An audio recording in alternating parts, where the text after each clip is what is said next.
TICX 2024. Sama-sama. Untuk yang pertama itu terkait dengan inovasi telekomunikasi Bapak ya. Strategi apa sih yang sudah disiapkan untuk menghadapi tantangan ke depan Pak? Yang pasti begini kan, internet dan akses broadband itu tidak hanya di seluler, tapi sudah hampir merambah semua teknologi. Ya.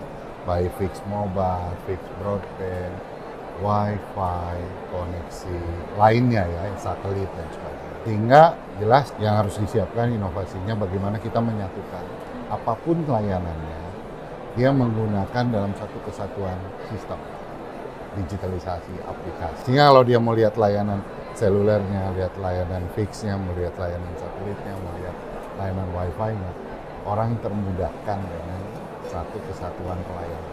Nah, untuk sejauh ini Pak, bagaimana sih menurut Bapak perkembangan infrastruktur telekomunikasi?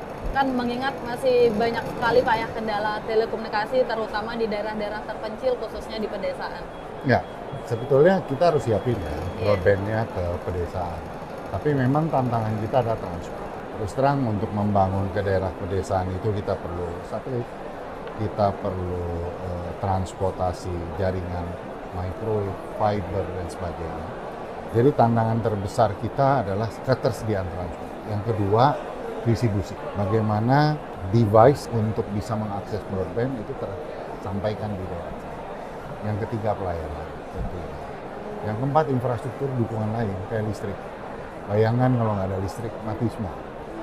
Ya kan? Ada beberapa daerah di daerah terpencil itu bahkan jam 6 pagi baru nyala. Jam 6 sore atau jam 7 malam sudah mati lagi. Tengah malam nggak ada layanan. Jadi itu tantangan kita yang besar. Jadi harapan kita tentunya kita nggak boleh nyerah. Tetap area pedalaman itu tetap kita layani. Apa yang kita punya saat ini, nanti sedikit demi sedikit puzzle-puzzle yang masih terbuka itu kita tutup.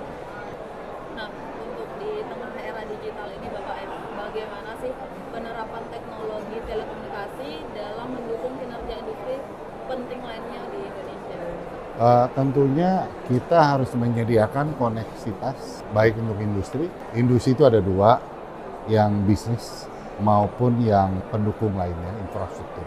Misalnya IoT, Internet of Things. Saya bilangnya Internet of Everything karena udah semuanya sekarang ya kan harus diakses oleh internet.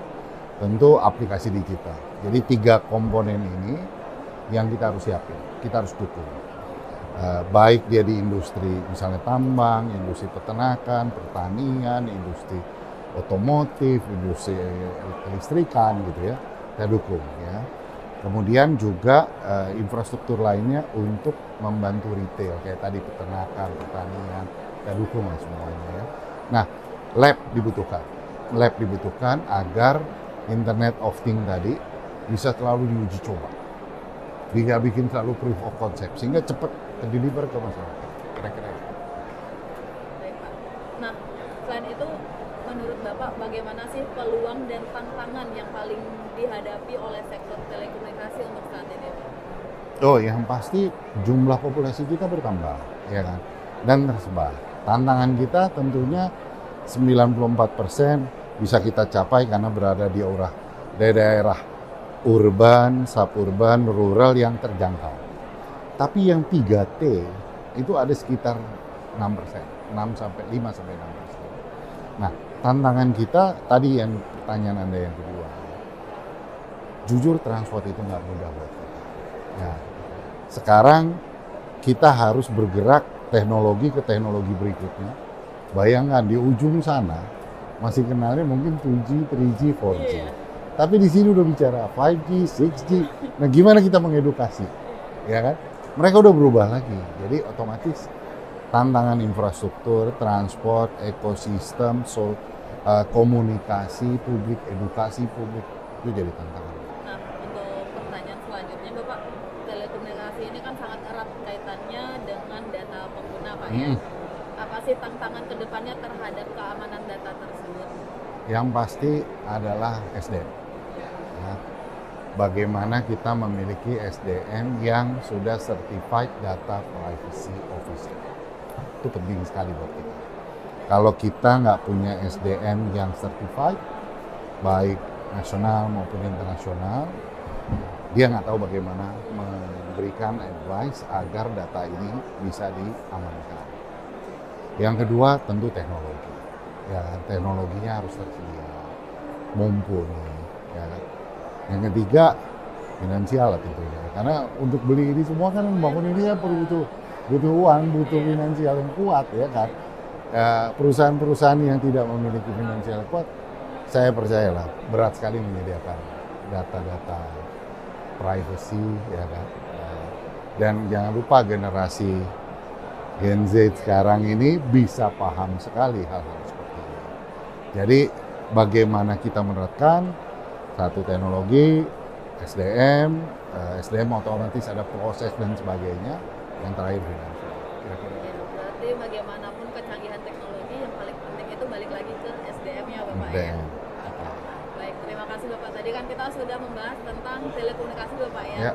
Nah, sekarang saya izin Bapak untuk bertanya, menurut Bapak apa sih peran positif pameran ini dalam mendorong penerapan dan pengembangan teknologi digital di Indonesia? Oh, saya rasa ini adalah satu proses di mana pameran ini menunjukkan kepada semua pihak bahwa digitalisasi butuh transformasi. Dan yang ditransformasikan bukan hanya bisnisnya, bukan hanya prosesnya, bukan hanya bagaimana kita melakukan teknologi dan sebagainya, tapi juga orang. Transformasi inilah yang kita butuhkan. Dan pameran ini menunjukkan proses transformasi digitalisasi. Gitu kira-kira. Jadi ini penting. Terima kasih DTICX. Ya, DTICX. Mudah-mudahan sukses 2024, 2025 nanti lanjut lagi. Baik, terima kasih Bapak. Semoga kita masih punya kesempatan untuk bertemu Sama-sama. lagi di DTICX 2025.